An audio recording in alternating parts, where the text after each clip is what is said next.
I mean, it's like, or because I actually to continue the conversation actually, because I think the brother's making good points. I just think there's that little whatever, but you bloody blaster. I think like health is the first thing that most people wake up to, right? Like if you think of like your own kind of a process, like what you developmentally woke up through, and I don't know, like for someone like myself, it's like health, like education system, like you start learning that things are corrupt in those elements. And I think there isn't any more. He's preaching. I'm preaching. Watch out! I'm crossing the 2 minute. Today, watch out! Fucking like if you that's why I hate the rules, man.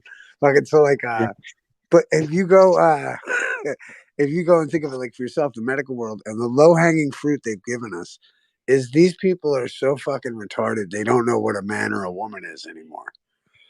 Do you know what I mean? So it's like easy pickings, like because you start off with the medical community, and then you branch out from there. It's like that kind of a thing. That's what I think, anyway. Is a good way to talk to people about this shit. How do we know that the medical industry is completely corrupt?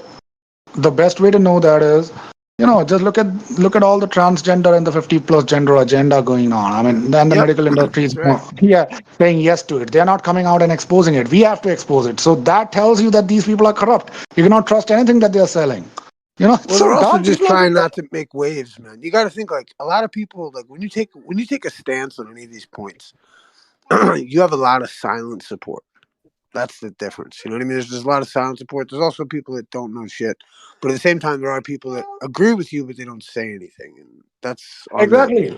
Well, I would just ask a much simpler question about the medical industry. Are we healthier now than we were 50 years ago? Or is there less people dying of diseases now or 50 years ago? If you're claiming the medical industry is better, then why is everybody getting more unhealthy? Right. And that's why I think the medical issue is such a great crux of the issue, especially because they pushed for the mandates. It's such a fair topic to talk about because regardless of what you think, I'm allowed to do what I want to my body, right? That's pretty much generally fucking universal. And listen to this, the people that I talk to, and this is a problem that I face all the time. The people that I talk to, when I talk to them about the fact that the gender thing and all that, they agree with it. Okay, yeah, it is bullshit. And I say that the medical industry is the one which is promoting it, and they're not speaking against it. They're not proving it wrong. And when I talk to them about the vaccines and everything, they're like, what are you talking about? So over here, there is an issue. Like they are ready to believe that the gender thing is nonsense, but at the same time, when the same industry sells these products, they are ready to buy it because they want to cure their disease. So how can you trust these people who are not even able to distinguish between a man and a woman? And there are apparently 50+ genders or something, according to them. How can you trust them on anything that they are selling? It's dumb. Well, yeah, I think it becomes a matter of ridicule. It's like I always think of like when like you're like when somebody like an old timer would say something like if you said something like stupid and then they go, well, what a stupid person would say something like that. You know what I mean? Like they start ridiculing you. You know what I mean? Like politely. You know what I mean? And I think that's the only thing you can really do, man. Make it polite.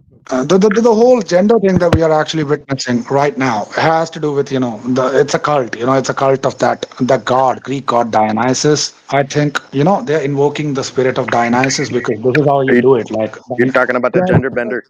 That's like my the whole gender thing where men are pretending to be women, acting like women and all that, and the makeup thing and all this. They are actually invoking a spirit of a Greek god.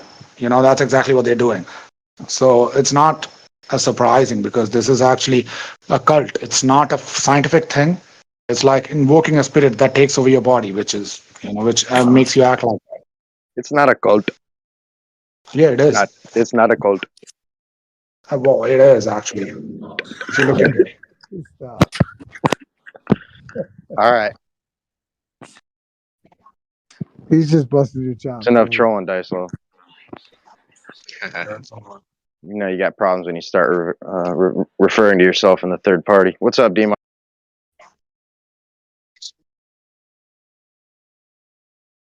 All right. Good day to you.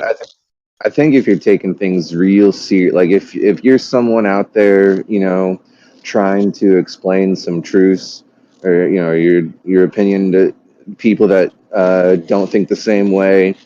Conversation's a great place to start and all that, but I think if you're taking it seriously, you should always plan for if the conversation gets cut short, and if there's only one thing you can say, have some sort of resource you can point them to, and be like, hey, if you really want like a good pile of evidence for this, or you want to know more about what we just spoke about, you can find it here, and you know what I mean.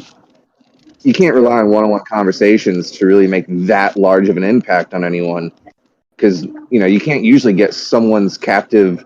You can't really get a captive audience in everyday life for like more than 5 minutes.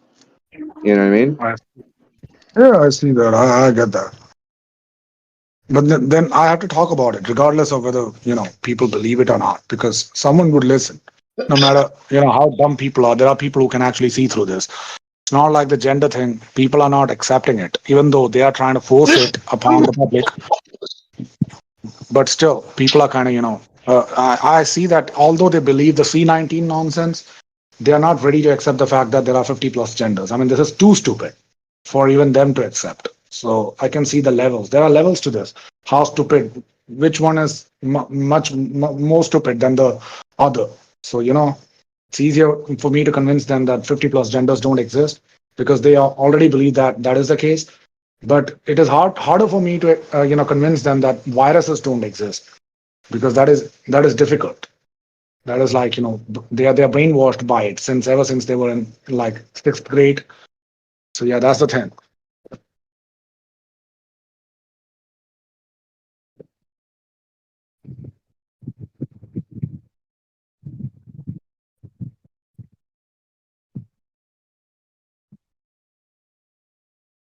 I guess I advise anyone, make some videos, put the stuff out, take those videos and put them in the playlist, systemize them. Yeah, I don't know. How seriously, do you want to take this if you're trying to have an impact? Yeah, I mean, the simple answer is you can't save anybody that doesn't want to be saved. So why try? That too. Yeah. But there's always, there's the young people, and also there's people on the brink where they just need that final straw to break the camel's indoctrination back. And you can't judge a book by its cover in that sense. You don't know who you're walking past on the street.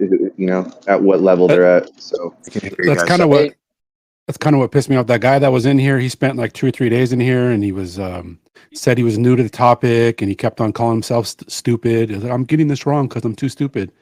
Like in my mind, I was like, the second I figured out that there was validity to this argument, I didn't need to go find out a group of people and have them explain it to me. I just went and watched the videos. I spent 10 days in a row watching videos for 6 hours a day, figuring it out for myself. Like, so I asked him, like, how much effort are you willing to put into this concept? Or do you want us to just spoon feed you all day long? What would be best for anyone to do, though, is say, hey, instead of talking to us, here's my very detailed and curated playlist. So before you even, after the first day, it's like, don't ask us more questions. This is the shit, hand delivered on a silver platter right here. It's your what do you call it? Like your prerequisite material, or your introductory class or whatever, before you're even qualified to come back or something. Hey, Bundy. Speaking of detailed playlists, check your DMs. I got the notifications, man. I appreciate the links and the recommendations. That's the thing that I have observed as well. The guy who wants to learn, he will find it out himself and come to us, instead of just us telling them everything. That's the thing. If I try too hard, it's a waste of time. That's what I've realized. I don't need to try too hard to an intelligent person who can actually understand. Too hard goes for people who are stupid, and then they're not going to learn anyway. So I wasted my time. What was that for? That's the thing. Well, I think a lot of people, especially since I think it was Issa, what he just said, I think a lot of people felt that they wasted their time on effort in this guy. And if you already had something prepared, you wouldn't have had to spend the time or effort on him yourself, live. You just be like, hey, I got this recording, or I got this playlist, you know? It saves you a lot of effort and investment in people like that. Yeah. Yeah, that's a way to go. I mean, instead of, wasting time, I would rather prefer to, be with people who actually know about it. And, we can actually discuss about something else that is going to happen instead of just telling them everything that has been going on, which is obvious, but they cannot see. And even if they do say they're not going to believe it, they would rather believe Google. What a joke. I mean, seriously. So Well, I think that's why it's important to remind people when you're beginning the conversation, you say, look, I don't need you to agree with my argument. I just need you to know what my argument is. Can you steel man it or not? We can talk about whether you agree with it afterward. Yeah, and look into it. Whether you agree with it or not, listen to my argument and look into it with an open eye, which actually works. Like if I show you the dome, it is there. You cannot say that it is a common line and all that nonsense which they go by. What do you guys think about a truther starter kit? Do you think that's something worth putting together? A truther starter kit for the newbies? Yeah. The first thing that, if you want to check whether the guy has some sense, the best way to, ask them is, ask them whether the